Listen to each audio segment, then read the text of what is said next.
Ito ay parts ng pang-venture para mga venture natin ay maalagaan natin. Yan.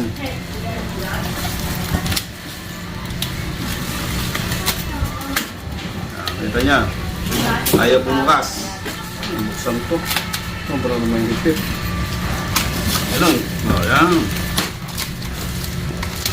Anong laman? Ang laman nito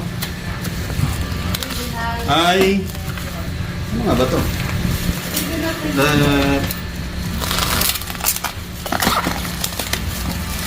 Ayun. Ito ay data wire, USB wire para sa i3200. Yan. Data cable yan kasi sirain yan. May na-experience na ako na ginawang ganito, pabalik-balik kami. Nagdudahan namin yung makina kung ano-ano. Yan lang palang sira. So kaya maraming stock na yan. Ito naman ay printer head.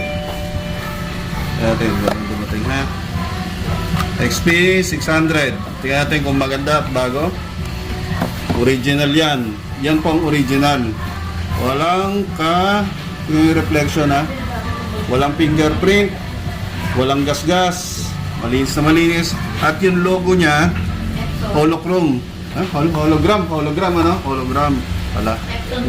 Epson talaga, oo. Ganyan ang original. Pero meron kaming distinction kung ito ay fake o hindi. Hindi ang mga dealer na lang nakakaalam nun.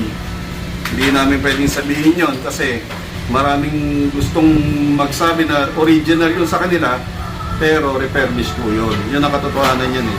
Yun sa amin sigurado original dahil meron kami mga 5 makinang nilagyan na nito. Ngayon, tumatagal na sila ng halos 5 months nang umaandar. Hindi ko siya tumatagal ng 1 linggo, 2 linggo, 1 buwan. 5 months na. Wala ko yung makina dito, ibang gumagamit na tao. Kaya hindi ko ginagawa lang istorya na yon. Totoo yun. Kung gusto niya, punta kayo dito sa samahan namin kayo doon sa mga venture na yon. Sige po, salamat.